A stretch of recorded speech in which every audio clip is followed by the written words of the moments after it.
services. So thank you for what you do. I agree with Deputy Mayor Huntley about a short-term fix, and I think that we could also repurpose these sales for other community events down the road. I think that maybe one possibility you could look to speak to Councillor Burns' concerns about youth and potentially vandalism is to approach Nexicom, see if they may be willing to do a contra agreement to provide closed circuit television for you, so that at least you could have that as a natural deterrent, as well would be offering a safety option for the children itself. So I'd be happy to help you if you wanted to reach out with Nexicom to see if that might be an opportunity to make that available. Thank you. Thank you for that. And I'm open to anything. I do understand, like in the building itself, we have had youth interested in using the space, and it's something I think that any community property or building faces. So I understand that all of these things need to be considered as we move forward. So thank you. Excellent. The only other comment that I had was, I know that being on the library board, there's a lot of discussions about a similar sort of structure. Have the library and early on liaised with, because it would be a shame to create a structure that works for one and not the other. And my kind of granular question was, is there an average size or number of people that might need to be accommodated by the structure? Because it would be important to have for staff to have that information to come forward and explore costing of a more permanent solution, make sure that it meets everyone's needs. So I have spoken to Carla many times. We do have these discussions when it comes to the property, and she's very much on board with us. Ideally, I believe for their needs as well, it would be a pavilion style. As for number of people, I'm a big believer in just asking, and if the answer is no, it's no. But ideally, it would be, I appreciate a size that would fit if it was pavilion style, up to 3 picnic tables under it, because when you remove those picnic tables, you have the option of, probably about up to 30 people under that space. So I'm thinking, like, for example, one of the programs we offer is music and movement, having families be able to be under there when they want to, and then parents with babies and whatnot, strollers. People ideally in our minds are using the property, rain or shine. And the fact is, in the really hot summer months, and the summer months continue to warm up, it is great if we can have somewhere, and even to offer water play under there. So I'm happy to provide like more specific measurements, ideally, but yes. No, I think that's very helpful information with regards to the picnic tables. I think that quantifies it fairly, and I'm sure that would be more than enough with the library from a quantification standpoint. And obviously, it's something that's on much discussion now, whether it's through the rec plan update that we're going through, but also with regards to the library's strategic plan that is being sort of revamped by the existing board. They're exploring opportunities for that too. So it's definitely something that we can get aligned on and have at least a further conversation about a more formal quantitative structure for the budget. And I see Ms. Ayad is here, so obviously if funding opportunities come about for this sorts of project as well, she can be, and staff would be aware of this opportunity and this interest. So it might come up sooner than later, but obviously we're bound by the budget structure of how we make decisions about the fiscal nature. But I appreciate and thank you for coming forward with this. I think it's something that would be great to serve the community and extend the success of the programs of the Early On Center. Other questions for members of council at this time? Seeing none. So the motion that I have, there can be I think the conversation is about an interim structure that is the only thing not captured in the motion that I have. So can we adjust this? So the motion that I have is that we receive the delegation, and that for information, and that we add the consideration for more of a gazebo pavilion style thing for the 2024 capital budget discussion, and that an interim exploration be explored from council if it's able to be done in any quicker fashion. Is that a fair general statement? Ms. Hurley? Through you, Mr. Chairman, we're happy to sit down and talk about something. If we can do something this year, we're happy to work with Nancy on that, by all means. Very good. Can I ask for a mover and a seconder? Councillor Byrne, Deputy Mayor Huntley, all in favor? That is carried unanimously. Thank you, Ms. Hurley, for coming for your delegation and all your hard work in the community. It's obviously very, very impactful for all of those families, so thank you. Excellent. Very good. So with that carried, we now have the next item on the agenda is the minutes of the regular meeting held on April 3rd. Any questions with regards to those minutes? If not, can I have a mover and a seconder to approve those minutes as presented? Deputy Mayor Huntley, Councillor Natchoff, all in favor? That is approved. The next item on the agenda is we're going to begin a number of reports that we have before us today. Report Finance 2023-05 actual to budget January to March 2023. Ms. Pope's absent today, so I believe Ms. Hurley, you're going to be speaking to this report.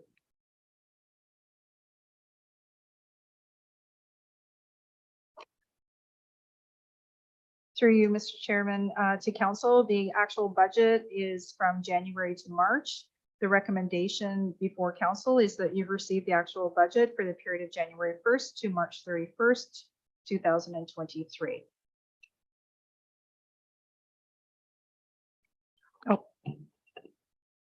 Thank you, Ms. Hurley. Questions, members of council? Councillor Byrne? Through you, Chair. I was going to ask a bunch of questions, but I was going to ask you directly. So under CAO contracted services, what would that inquire? There's nothing there yet, but it's budgeted for.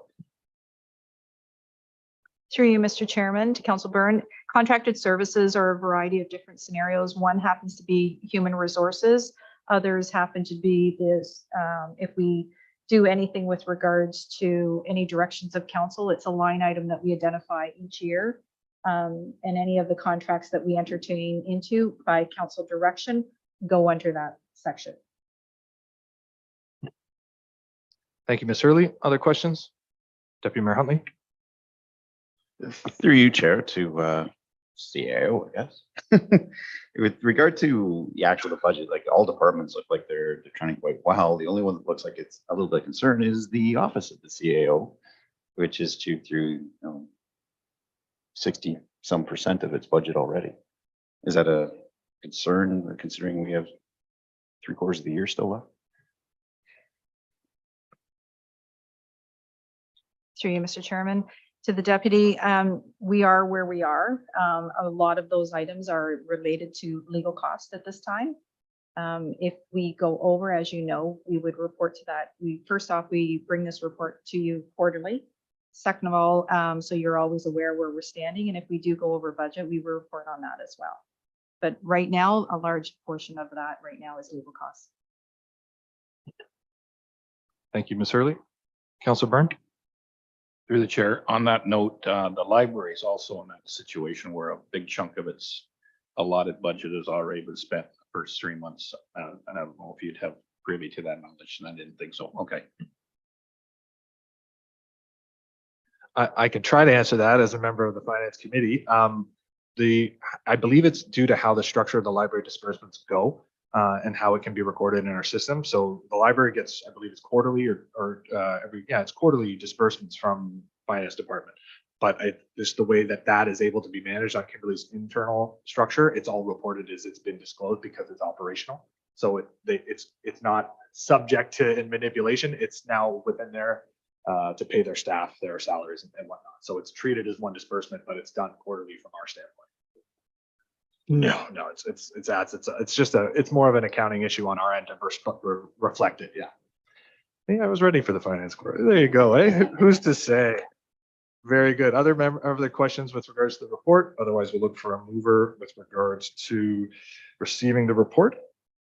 Deputy Mayor Huntley and Councillor Edgerton, all in favor? That is approved. Thank you very much.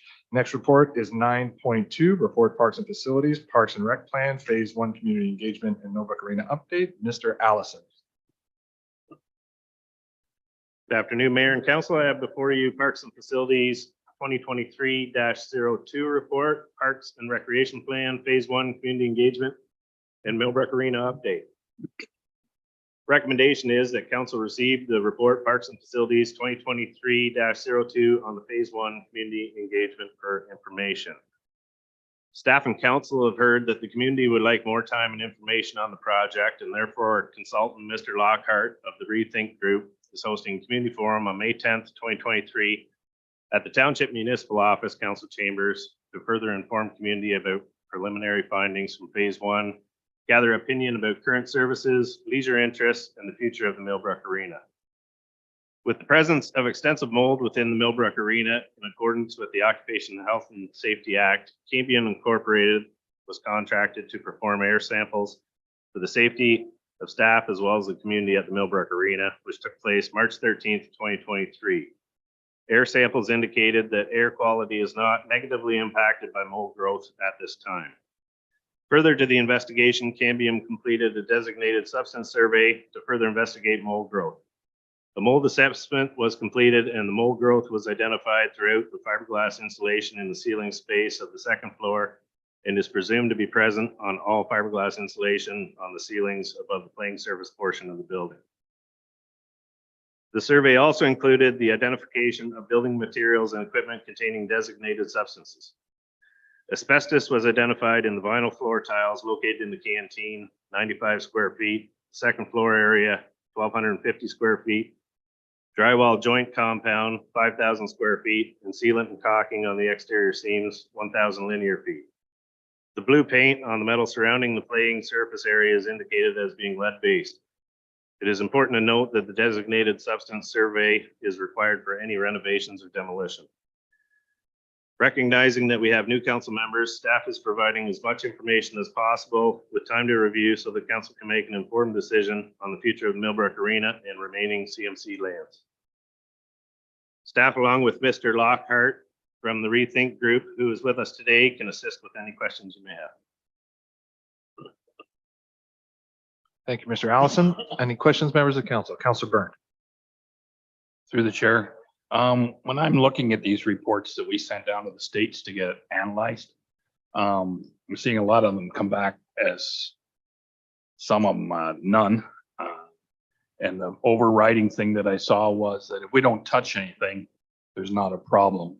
It only becomes when you alter or change of, right? So the topic of lead paint, if we paint over it with something else, we basically eliminate the problem. The one thing I was interested in finding out was on the analysis parts per million and percentages. There's nothing on there to tell me each one what's acceptable, what's normal, and what might be on the warning side. But I didn't see anything really outstanding on that. So I just wondered if anybody could speak to what the actual allowable levels on some of these things might be. Thanks, Jerry. Mr. Allison? Through you to Councilor Byrne, are you referring to the mold analysis? In reference to the mold, some of it said there was nothing in the fiberglass. I know it was all suspect early on because that was just the default to worry about these things. But when I'm looking through the actual bulk analysis that came back from Nevland, I just wondered what is allowable and what's worrisome, and if we don't touch it, if it is even a problem. Through you, Mayor, to Councilor Byrne. At this time, the test has come back. It's negatively impacting the air. If there's any disruption up there, so we do have poly barriers that are falling down. So now that mold can be in the air. So the regulation on the mold is there's no higher low limits. They test it with the outside air in comparison with the outside air. So if that number starts going up, then we start having a mold issue.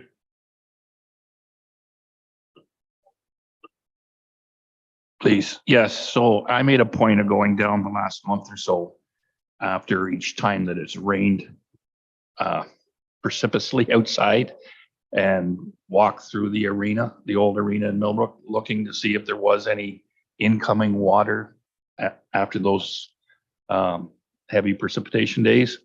And I haven't been able to find any. And the area you're talking to that was draped with clear plastic underneath the washrooms upstairs on the second level, I'm not noticing anything there.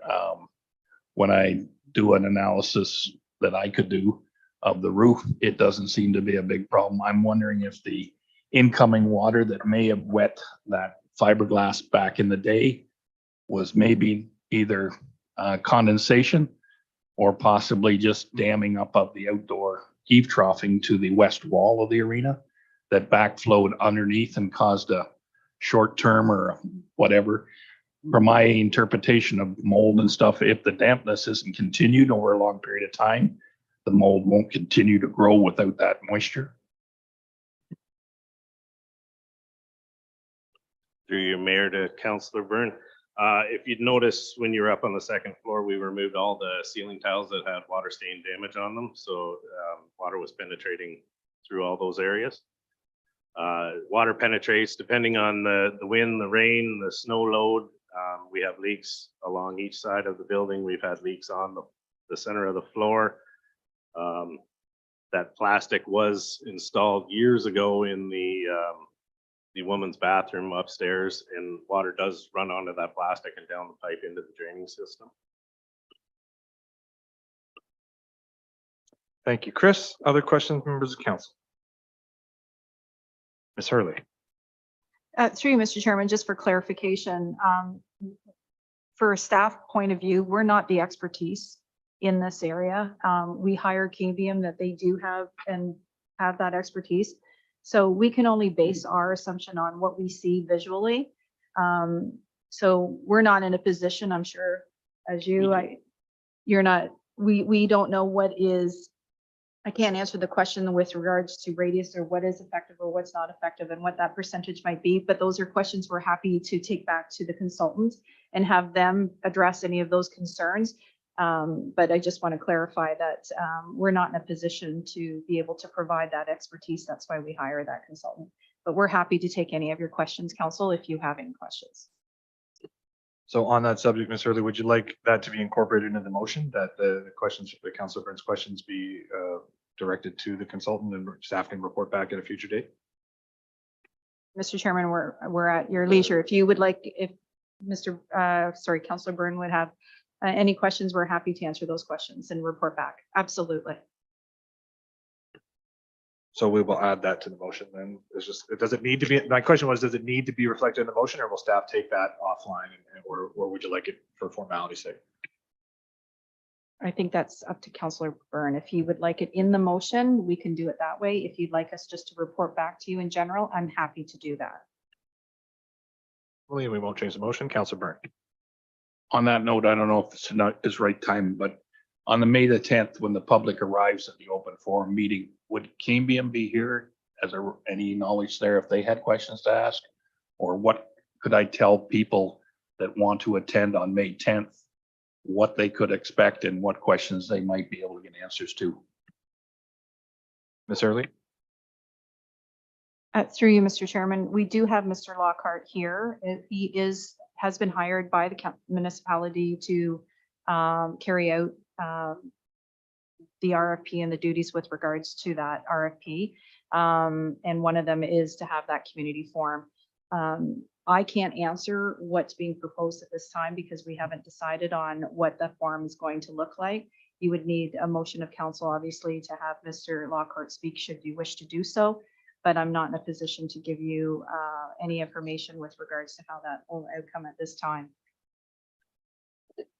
I'm happy to take away and ask, I can certainly report back to Councilor Byrne, but at this time, I can't state that we were intending to or not have KBM here. Well, we do have the luxury of Mr. Lockhart being in attendance. Mr. Lockhart, would you be happy or be willing to, with a motion of council, obviously previously, to just give a high level overview of the May 10th or your plans for May 10th? I need a motion of council then to allow Mr. Lockhart, invite Mr. Lockhart to contribute. Councilor Natchoff, Deputy Mayor Huntley, all in favor? That is carried. Mr. Lockhart, welcome. Thank you. Thank you very much.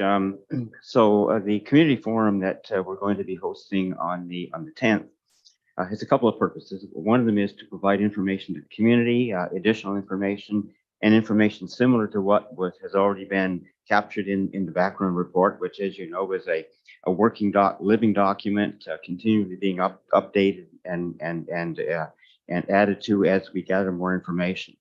The other purpose of the community forum is to gather a public opinion about two things. One, to learn more about recreation needs, to add to what we already know from the survey and the user group surveys we've done, the household survey we did last year, etc. And the second is to have some focus on the Millbrook Arena, to provide some background on that. I was only going to provide one slide without getting into a ton of detail on it. We had not included in our PowerPoints beginning to be developed anything about the report that's in front of you right now until you heard about it. We could add a line in the PowerPoint that talks about the fact that that mode has been discovered and that the air is not impacted. That kind of general statement could be provided. I'm not expecting that at the forum because we're going to be doing small group discussion, that there will be a lot of detailed digging down into the weeds for the kind of information that Cambium would necessarily be here to answer. Unless they come back between now and May the 10th with some comments that are worthy of adding to the forum material, answers to your questions, for example. So I'm not sure. We're developing right now the information we're going to be presenting, but the evening is more for the community to talk to us than for us to talk to them. So I'll be speaking for maybe 20 minutes, and then there'll be a full hour of discussion, small group discussion, and a report back from each group at the end of it, so that we're going to collect all the notes and type them all up and integrate it all. So we'll have a second layer of data to add to all of the input we've already gathered from last summer. And I will then rewrite the demand section in the report to incorporate the forum's results. So that's generally how we're going to proceed, how we're thinking about it right now. Okay, thank you. Cool. Thank you, Mr. Lockhart. Councillor Natchoff? Thank you. Thank you through you, Chair. At this meeting next week, will there be like any kind of financials being made available for what costs would be for cleanup, what costs for demolition will be? I know that the public is going to want to have something more than just, you know, we had heard this dollar figure a year ago and now it won't be that amount. So can we expect something along that line? Thank you. Excuse me, I'm going to go to Ms. Hurley.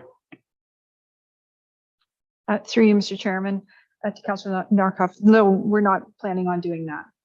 So the financials are actually, a lot of the financials are in your report right now that talk about operating capital. And they talk about the revenues, that kind of thing. We also have a section in here that has a high-end estimated cost on what a demolition would cost. So there's some of those details are in your report that's before you. But for the community forum, we weren't going to get into costs. We're talking more general, as Mr. Lockhart identified. It would be high-level questions and then workshops. Thank you very kindly, Ms. Hurley. As a follow-up then, if that be the case, are we as councillors welcome or able to share these financial numbers with constituents if they're to ask these questions to us? Through me, I guess. It's weird how that works. I don't think I've ever worried about that before. This report is public information. It's from the public record. So any contents within this report, you're welcome to share it as it will be with any report, other than obviously the closed session like we had this morning when there's confidential information. Obviously, that's why it's not a public agenda, but anything in this document, you're more than welcome to share. My suggestion was going to be that staff are hearing, I think, the interest in the conversations and can ensure that in working with Mr. Lockhart with regards to that presentation, that, you know, an appropriate amount of understanding about the circumstances surrounding the arena. We're not going to regurgitate the entire arena reports because that's not the intention of the public input. Like, it is a public input session to get that input. So I think staff can take that direction to say that we want to make sure that there's a fulsome presentation of that information, but understanding that's not really the intention of the input session. So I think we can leave that with staff to understand, like, they've heard the concerns or issues with council, and we want to ensure that those get back through staff to Mr. Lockhart to be informed in the presentation. Ms. Hurley? Through you, Mr. Chairman, also to note that we will be coming back to council after the community forum. We will be drafting a report with, again, more detail and more costing in there so that options could be considered and what those estimated costs might look like. You're welcome. Other questions, members of council? Councilor Byrne? Through the chair, Mr. Lockhart, you weren't obviously going to speak today, but while you're here, could I quickly, in your report, you spoke to some financial information that was based on 2020. Most of the census data came in the report was based on 2021. And I'm just wondering where the financial numbers came for the date of 2020. Through you, Chair, to Councillor Byrne.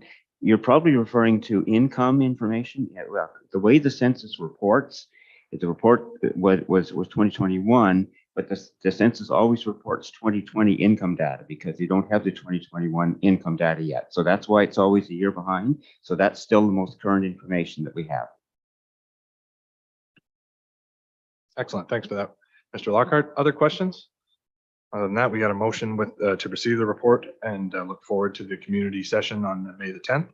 And I ask for approval of, or a mover for that motion, Councillor Natchoff, and to receive the motion, excuse me. Deputy Mayor Huntley, Councillor Natchoff, all in favor? That is carried. Thank you very much. And thank you, Mr. Lockhart, for that contribution.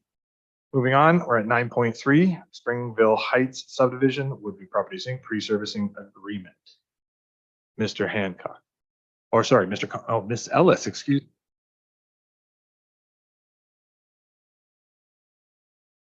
Mayor Graham, Deputy Mayor Huntley, members of council, Planning, Economic Development and Building Report number 2023-17 is before you today with the recommendation that bylaw number 2023-29 be approved to authorize the mayor and clerk to sign the pre-servicing agreement between Woodview Properties, Inc.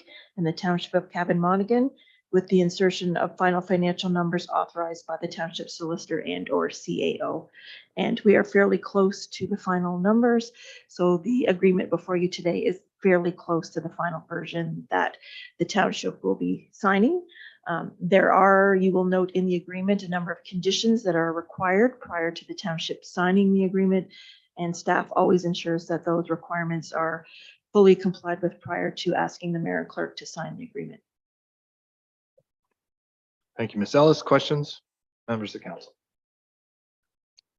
No questions. So just for clarity, Ms. Ellis, so as you just said very eloquently, but just to reiterate, should some components that are still in process not be fulfilled, then obviously there won't be a formal sign off and there'll be a future report to council in that event. But otherwise, we expect it to move forward as it's nearing its completion. Is that correct? Through you, Mayor Graham, to members of council, that is correct. So to the best of my knowledge, the applicant in this particular file is anxious to move on with doing some site servicing this spring.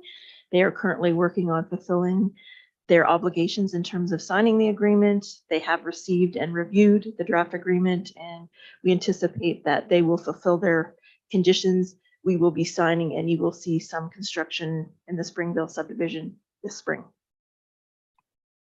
Thank you, Ms. Ellis. Seeing no questions, I'll look for a mover to approve that motion as presented. Councillor Natchoff, Deputy Mayor Huntley, all in favor?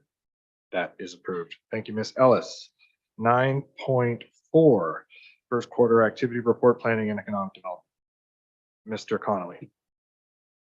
Through your worship to council, you have before you planning report, planning economic and building report 2023-18, first quarter activity report, planning economic development and building, with the recommendation that council receive report PEB 2023-18, first quarter activity report, planning economic development and building for information. The only thing I would like to highlight is that on page 2 in the table, which is table number 1, I obviously under legal requests, if you go to the far right, the trend direction should not have been an arrow to the right. It should be one that goes down, because obviously 4 is less than 23. So I do apologize for that, but with that, if there are any questions, I'm happy to answer.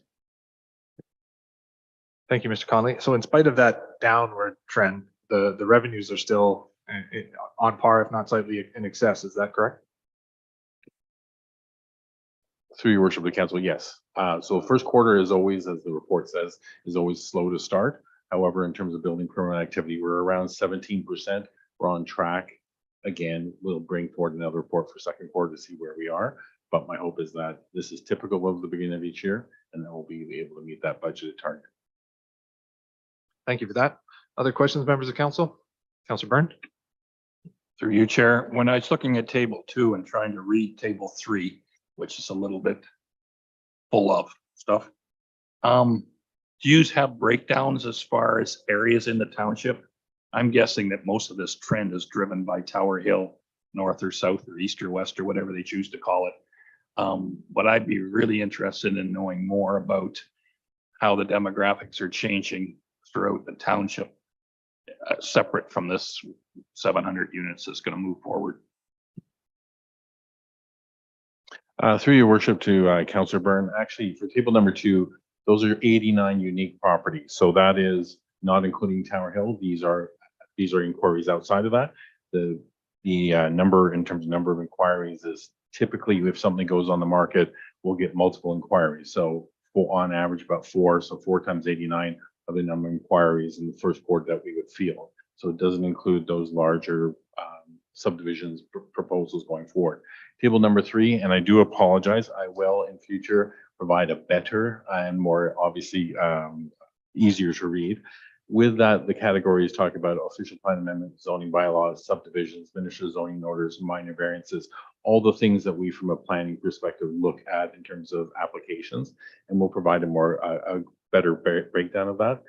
We are a busy municipality. So there are the 718 units which are part of Tower Hill North. We see the grading going on and servicing to follow. But that said, we also have a number of other application projects going forward, somewhere in the order of about 1,500 more residential units, but we also have economic development activities going on, industrial park, other individual properties in the rural employment. If you need something beyond the breakdown there, I'm always happy to answer those. But if this presentation is not detailed enough, we tried to aggregate them with the idea of at least you have an understanding of the breadth and depth of what happens in the planning, economic and building department. But if there's specific things, I can certainly focus future reports on that. Councillor Byrne? On that note, through the chair, what actually constitutes an inquiry? And then if you were to guess, how many inquiries actually move forward and become something that actually happens? Through you, your worship, to Councillor Byrne. So inquiries are where we get any kind of phone call, and what we typically try to do is direct any inquiries to our land inquiry, our request inquiry form on the website. So it could be anything from a sale. So typically when we have a sale, a property goes up on the market. If it's one in high demand, like in the last couple of years, you'll have anywhere about 10, 11, maybe more asking for certain questions. They want to know the zoning, they want to know what they could build, they want to know things like of that nature. So those inquiries are specifically around properties, around things like zoning, things that are for sale, stuff like that. Due diligence on the part of a client will also get inquiries with respect to what can they build, building permits. If it evolves beyond that, then it's captured in our other metrics. If it's a building application, our cloud permit will capture that process. It will give all that information. If we have other things where we get into a more detailed design, it'll be through pre-consultation and may materialize in a Planning Act application, like a minor variance or consent or things of that nature. So the inquiries are a good metric of intake.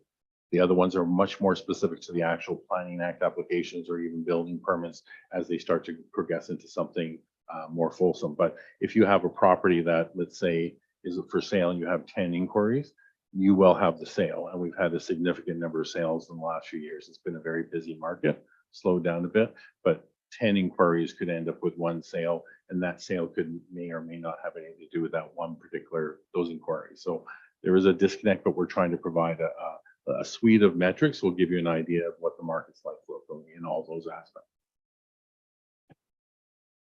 Thank you, Mr. Conley. Deputy Mayor Huntley. Through you, Chair, I just want to say I actually appreciated table 3. I thought it was very informative. So thank you for putting that in. He does like his graphs.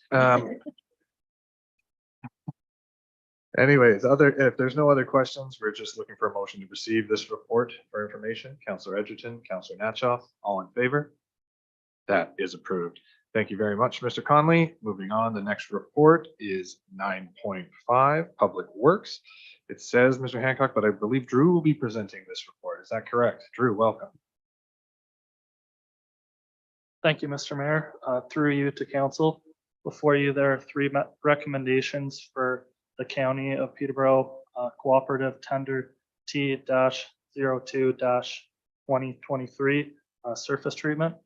The first recommendation is that council award the Cavan-Monaghan portion of the County of Peterborough Cooperative Tender T-02-2023 surface treatment to Dufferin Construction Company at the lowest tender amount of $372,736. The total tender amount with net municipal HST is $379,296.15. The second recommendation is that council approves a 10% contingency in the amount of $37,000 $929.62 for this project.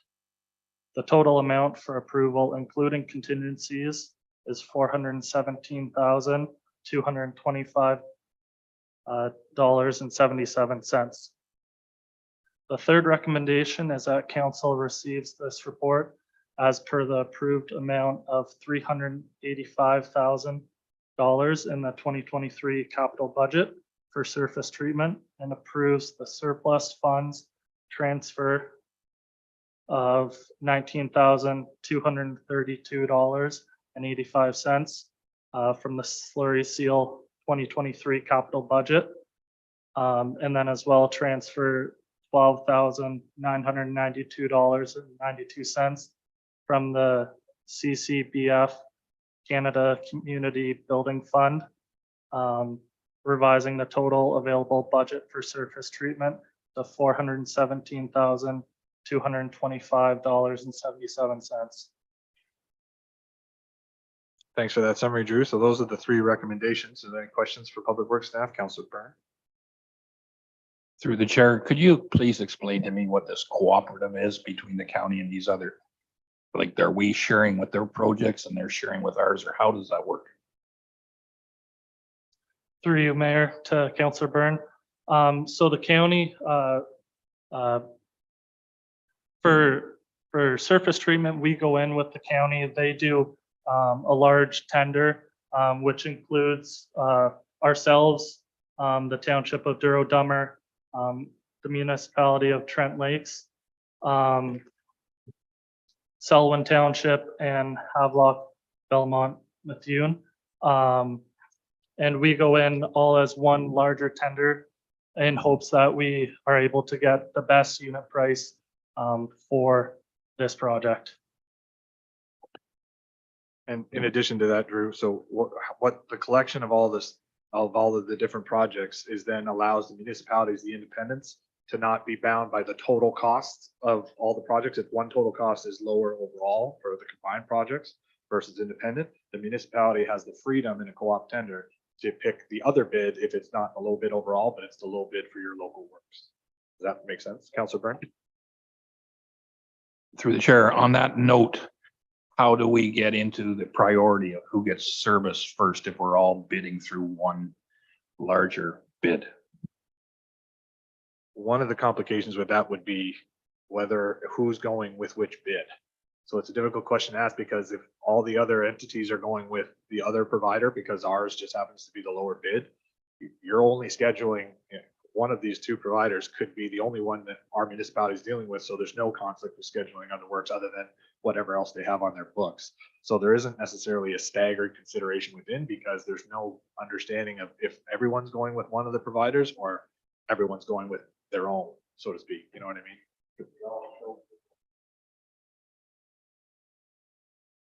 I can let Wayne or Drew speak to that. Wayne? Could you just repeat that for me, Councilor Byrne? Sorry. I'm just curious that if the cooperative bid was for all four areas and we all decided to do all these projects through one company, how do we prioritize or where do we fall into the pecking order of when our projects might get done compared to some other township? Through you, Mr. Mayor, to Councilor Byrne. So we work with side by side all the other townships that are included in this tender to try and best schedule these projects. In the tender, there are dates specified where the whole project needs or is required to be completed. So with this, we try and schedule to have all the projects done. Sorry, I'm trying to say we work as best we can to have the projects done in a timely manner, which best suits our township as well as the townships that we're working with and the company that wins the tender. With the intention that all of the projects are done in the 2023 year end. Yes, that's correct. I think, Mr. Mayor, if I could, the other point to this is there's you'll notice in the tender prices, are both contracts, Miller and Dufferin, and Dufferin will be low and Miller's low on some others. Generally, as Drew has mentioned, we meet with the contractor and we schedule the works in, and it falls in line with what we want done as quickly, and they will give us a schedule. And it normally works with the county of Peterborough and the other ones because they have large crews come in and they work in more than one area. So it's not been a problem in the past. We should be able to work it out again this year.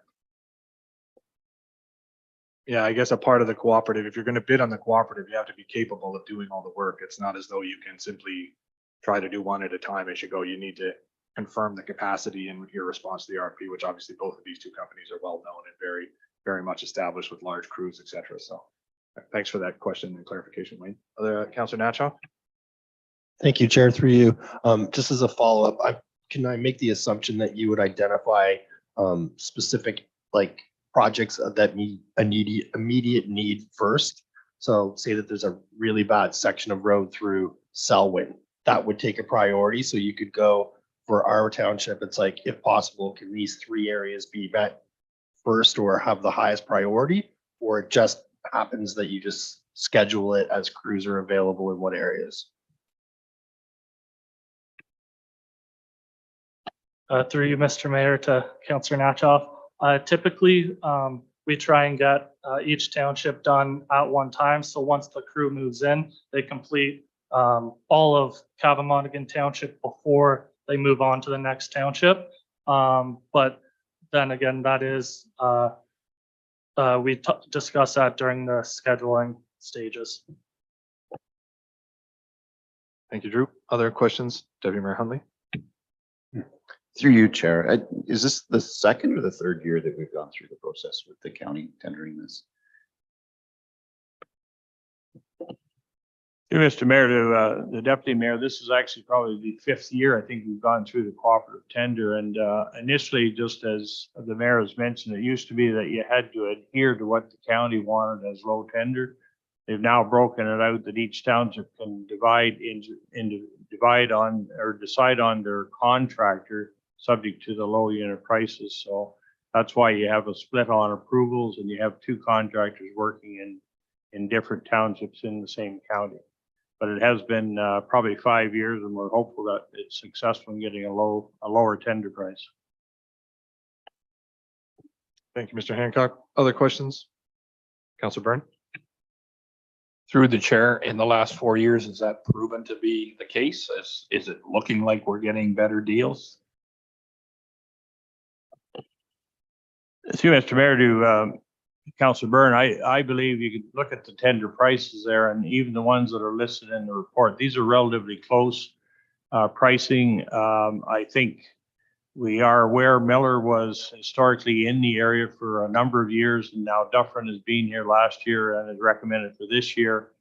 And we've made the comment that the oil community, I'll use the oil pricing, has always been a bit of a problem because that's causing a lot of the problems with pricing. But these contractors are coming in and they're holding their prices for several months while they're still having a fluctuation in some of their product lines. So I think we're getting competitive pricing, and I think we've been getting that for the last number of years.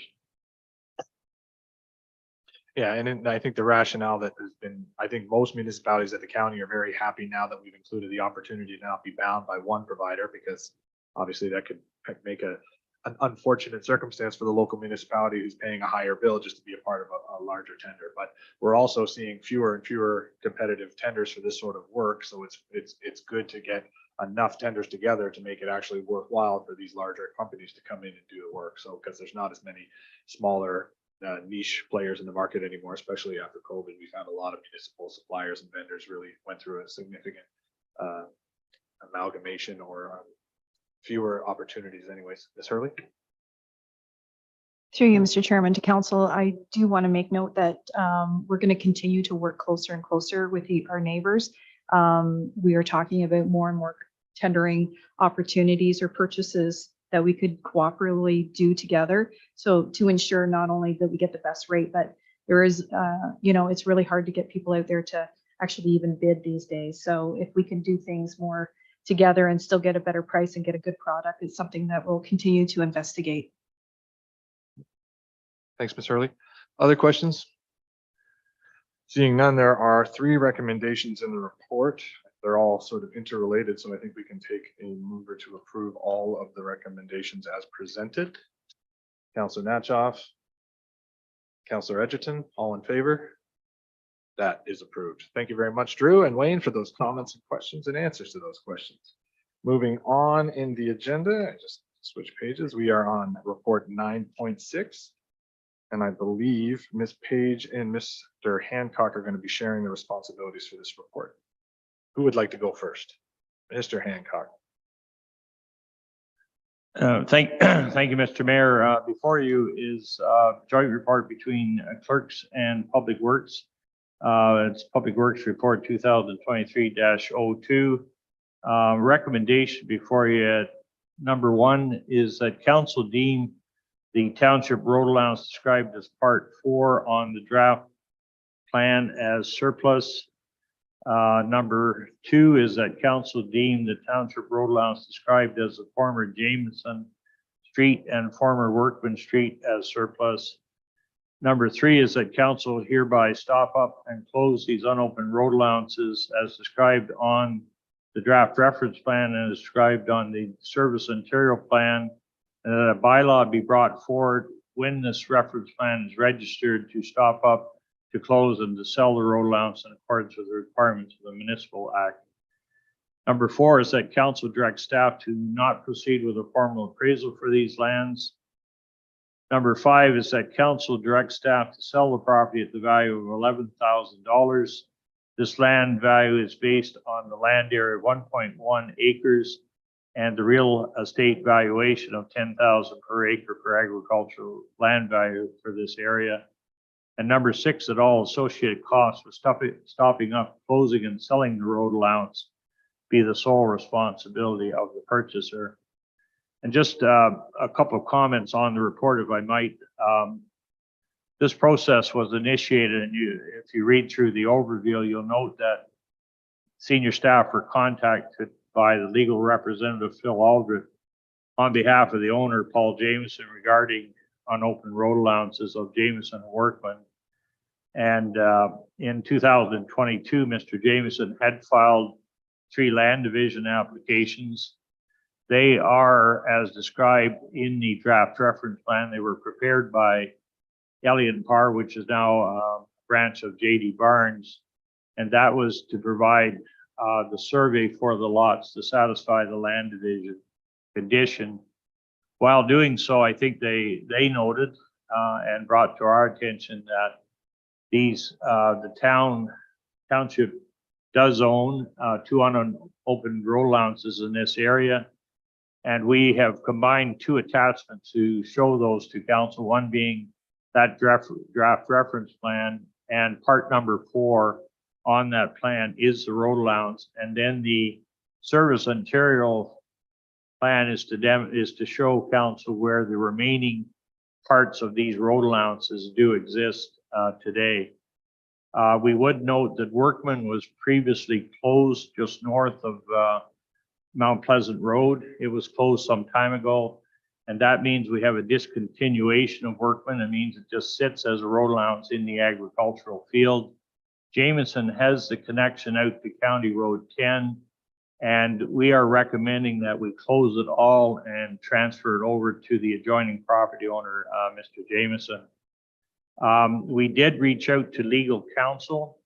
On one, we wanted to, first of all, get his input into reports of this nature, but number 2, on the issue of the appraisal, he has indicated that it's at council's discretion whether you direct us to do an appraisal or not. We have recommended in this report we not do one, primarily because the cost of the appraisal is estimated to be $3,000 to $5,000, and that would be a substantial cost of the land value. That it's an expensive amount for a land value that's somewhere around $11,000. We had noted too that we have spoken to some agents, real estate agents in the area, and we use the term real estate valuation, and the ranges they give you are, I mean, value is changing every month, every year in this area. The valuations that we received were between 8 to 10,000 an acre, so we used the 10,000 number in this report. The land area is we have calculated to be 1.1 acres. That's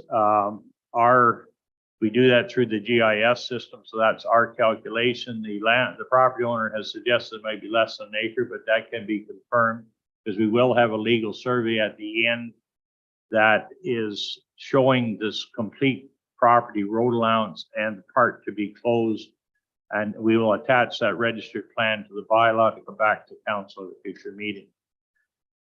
The other issue that our legal counsel pointed out was part 4. Part 4 on the plan is fronting on County Road 10. We have noted that in the last paragraph of the overview, and it suggested that part 4 might contain some more valuable, might be more valuable in land value.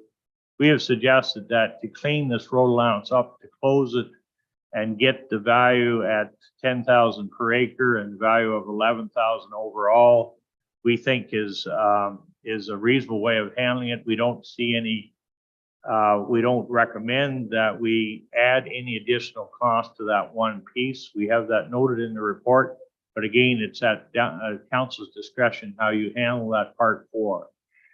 If you wish, council can direct us to go back and do an appraisal. We can do that. It will take, right now, the timing on appraisals 2 to 3 months. Some can be faster, but generally it's been 2 to 3 months. Mr. Jameson and his legal representative have met with us probably twice now. We've had several conversations. I think they're anxious, but the issue is before us, and it's up to council to make a decision what they want to do with their road allowance. The financial impact is they pay all costs associated with this.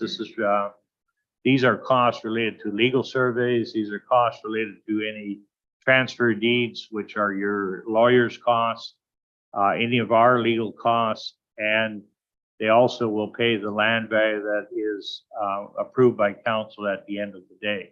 Our recommendation before you is that land value should be $11,000. So those items are all before council for approval today.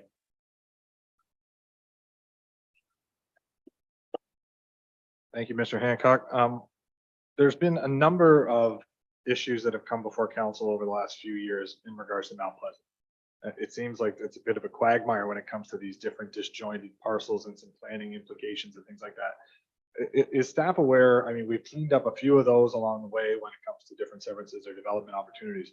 Are we nearing the end of these sorts of, oversights or planning? Because I mean, obviously having a settlement area, it's a source for growth. It's an area for growth, but it seems as though there's been a specific amount of very kind of discombobulated or hard to understand planning implications for the areas surrounding Mount Pleasant. Is this going to be one of the final adjustments that's required having done these reviews? Because it's really important that that settlement area be able to accommodate growth and that we can clean this up so that it can be allocated the growth that we're going to have to distribute throughout the township.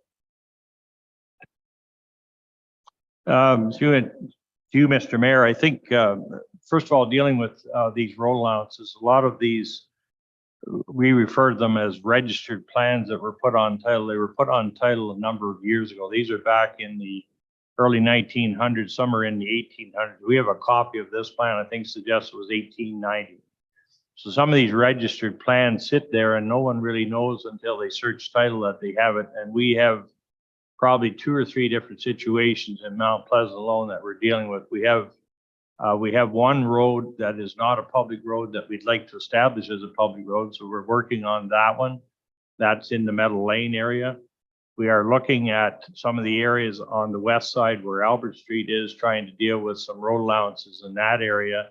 This one happens to have been dealt with partially by closing a piece north of Mount Pleasant, but not dealing with the rest of the land. So we wanted to clean up this quadrant, I guess I'll put that term, and it is the Jameson farm for the most part. So we are trying to deal with it as one wholesome closure And it really just comes down to land value and then approving the closure.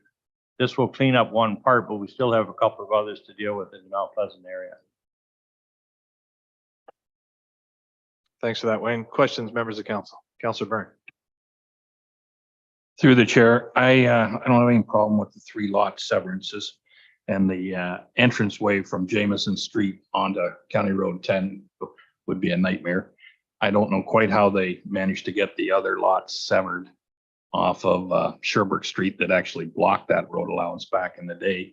I'm also curious about the septic systems of the 2 adjoining properties being on the Jameson farm and how that works. But I'm guessing in my mind, if we sell this road allowance back to Paul at a reasonable cost, I'm not really too concerned about that. Any future development, which seems to be all geared to the hamlet designation or settlement designation, depending where you are, by us eliminating the road allowance, that would take the burden off of the township to fund that road. And then thinking that down the road, if anybody wants to build another subdivision similar to the 2 that went in Mount Pleasant in the last 5 years, that they would be at their cost to put the roadways in up to standard. And that would alleviate us from doing it. Through Mr. Mayor to Councillor Byrne, first of all, by closing up the road allowance, I mean, we are eliminating the responsibility of the municipality to be involved. That's number 1. Number 2, any development in the area would have to go through, first of all, a planning process and brings forward a draft plan, and we would review that. But the issue of the 2 road allowances providing any public access, we don't see that as being possible to the Jameson farm. It's not in a good location. It's closed off in Mount Pleasant Road, so they are to us truly surplus piece of land. In regard to the entrances on the severed lots, that was a county approval, so we leave that with the county. They did receive approval for entrances for the severed lots, so they will proceed. In regard to the septics on the private property, we are aware of those. Everyone seems to be aware of those, but they are there as historic. They're recognized as, I call it, they're grandfathered by being there. Even Paul Jameson recognizes it there, and he's permitted them to be there without being relocated. So they are a record that if the farm is ever sold, I think that has to be sort of noted. But other than that, it's not really our issue. It is a private matter between 2 property owners. So the closure of the road allowance north of Mount Pleasant really set a precedent saying you're not really going to use that road to get into the area. So if there's any development to happen, it would have to go through a different road pattern to be developed through a developer and through a draft plan of subdivision. We would have no costs associated in that. We would not be involved in constructing it other than it follows the proper planning process. So hopefully that answers your question. Well, the development of the automobile since the 1800s is certainly something to consider from a planning perspective, but we'll see what happens. There are other questions. Sorry, members of council. Councillor Edgin. To you, Mr. Mayor, to Mr. Hancock there. There is no driveways or nothing coming on either Jameson or Workman Street. Is that correct? That's correct. Yes, sorry, through Mr. Mayor to Councillor Edgerton. Very good. So there are 6 interrelated recommendations for this one. Does anyone have any issues with any of the 6? Let's phrase it that way, because they're all kind of interrelated. So if there's one that stuck out, we could deal with it. If not, we'll look for a mover for the 6 recommendations as presented. Councillor Byrne, Councillor Natchoff, all in favor? That is carried. Thanks very much, Wayne, for those comments.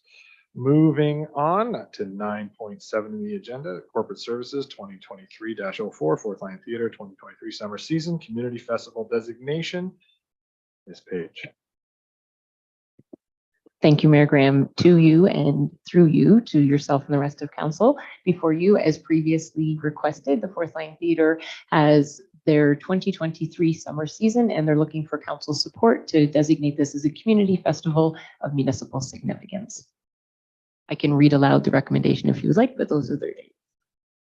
Yeah, just the dates. No, I think that's great. It's a formality that we support the Fourth Line Theater with every year. So thanks for everyone, for all the agencies for their comments and support. And we'll look forward and wish them all a great season, hopefully a drier one than we've been experiencing thus far.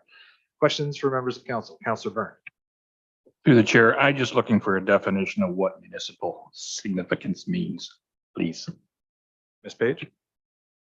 Through you, Mayor Graham, to Councillor Byrne. So ultimately, if an organization wants to sell alcohol to the public, they have to go through a special event process. And part of the Alcohol and Gaming Commission of Ontario require, if it's held in the municipality, that the municipal council is supported by making it municipally significant and saying that you believe as a council this event or these series of events are important to your municipality. And then that gives them the support. One of their checkboxes to be able to get an actual special occasions permit to be able to sell alcohol. Thank you, Ms. Page. We have a mover for those recommendations by Councillor Natchoff and seconded by Deputy Mayor Huntley. All in favor? That is approved. Thanks, everyone. Thanks for saving me reading all of those dates, but those dates are included and we'll see you at the theater. Report 9.8, Corporate Services 2023-05, Financial Compliance Report 2022 Municipal Election. Fairly formal report or informal, just a housekeeping report. Does anyone have any questions about the report? Seeing none, we'll look for a mover to receive that report. Councillor Edgerton and Councillor Natchoff, all in favor? That is approved. Thanks very much, everyone. And we're moving on to 9.9, which is Corporate Services 2023-06, the 172nd Millbrook Fair Community Festival designation. Ms. Page. To you, Mayor Graham, to yourself and the rest of council, before you is recommendation to support the 172nd Millbrook Fair to be community festival and designation of municipal significance, similar to the Fourth Line Theater.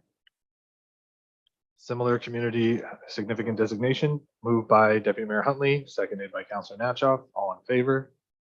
That is approved. Thank you very much. Moving right along, we are at 9.10, council verbal reports. I have a couple. Does anyone else have one before I go? Councillor Natchoff. Thank you, Chair, through you. Just an update, effective today, 95% of the Ganaraska Forest is open to the public. That being said, the last 5%, as per my last update, is for private properties on the north side to have proper clearance, more signage available to it. And I believe that the expectation for the final 5% should come sometime by June, hopefully no later than July. I'll report back when I know more. Thank you. Thank you, Councillor Natchoff. I have a council committee report from the library. So the library, as I mentioned earlier in the discussion with the delegation, is working through updating this board's interpretation of the strategic plan and reconciling it to move forward for the next 5 years, and are intending to come back to council. We had our first dedicated meeting to discuss it, and there's another exclusively dedicated meeting to discussing that strategic plan, I believe this month coming up. So you'll hear more on that, and we'll be discussing the component with regards to the gazebo as well, I'm sure. In addition to that, given the new procedural bylaw, we were able to enact it, and I attended the Millbrook Valley Trails meeting on behalf of Councillor Natchoff. Nice to be back in front of the Trails Committee. So they are working away with regards to the work day, which is scheduled rain dependent on this Saturday. So we'll see what can be done, and hopefully people have sufficient boots and whatnot, but volunteers are welcome to attend. There's usually a gathering near the dam at about 9 a.m. in the morning if volunteers want to help rebuild and work on the trails with the other volunteers. That is the extent of my report. If no one else has one, can I ask for a mover and a seconder for those reports? Councillor Natchoff, Deputy Mayor Huntley, all in favor? That is approved. No general business. There is no correspondence for information. We do have two different correspondences for action. The first is from the Peterborough County Plowmen's Association, the letter of request. They are looking just for the nominal, I believe it's $200 donation that we've given on a regular basis. I did attend and compete in the County Plowmen's Association in the summer. It was a lot of fun, and unfortunately, the warden took liberties on what he considered a straight row, and the rest of it was very hotly contested. But given his outgoing status, we allowed it to occur, so he was the victor. So congratulations, Warden Jones. Look for the council support. So the motion with regard to this letter that council support the success of the Plowmen's Association 2023 plowing match and make a donation of $200 to be funded from the GL number listed below. Any questions or comments with regards to the letter or the donation? Councillor Byrne?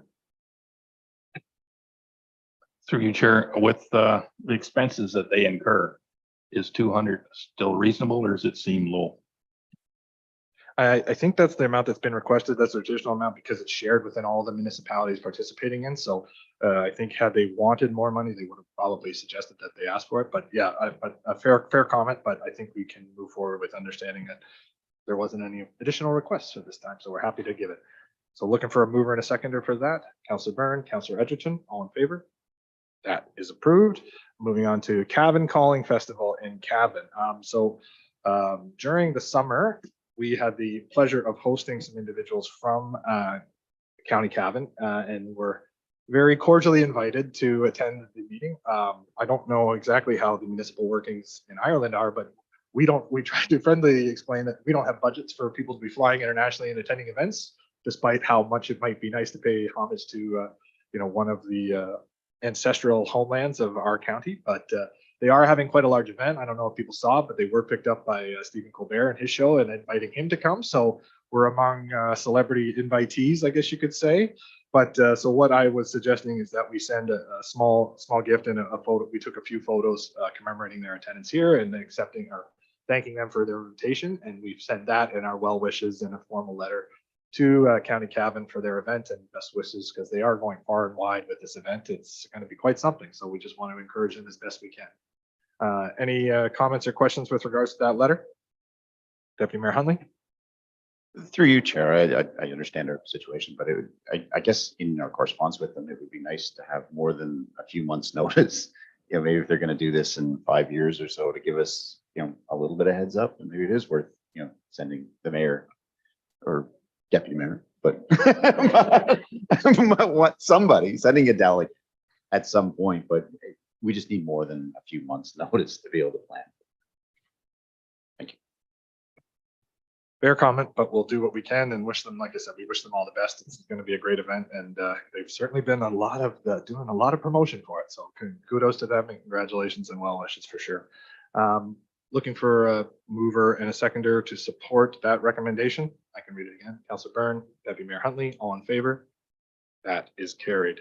Very good. So moving on, those are the correspondence for action items. We have a bylaw 13.1, bylaw number 2023-29, being a bylaw to authorize the execution of a pre-servicing agreement between Woodview Properties, Inc., subdivider, and the Township of Cavan-Monaghan, the municipality.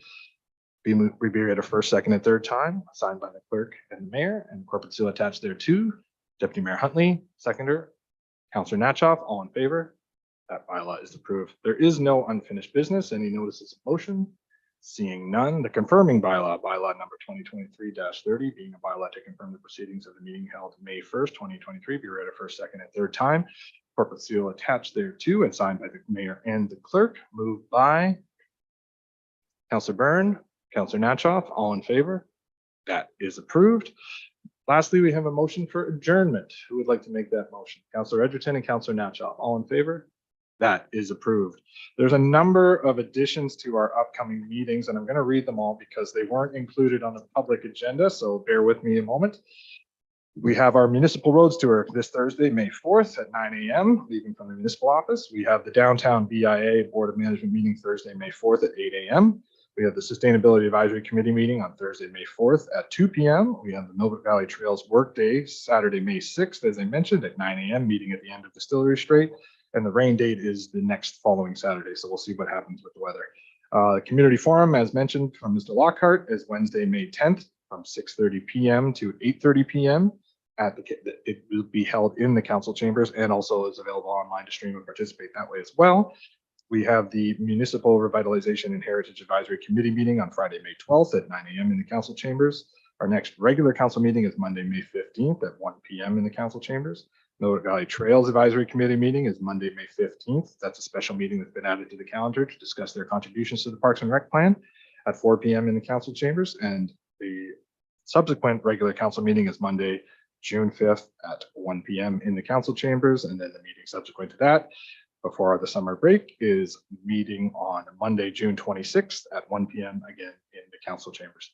Thanks everyone for attending and listening in today with us, and I hope you have a great afternoon. Take care.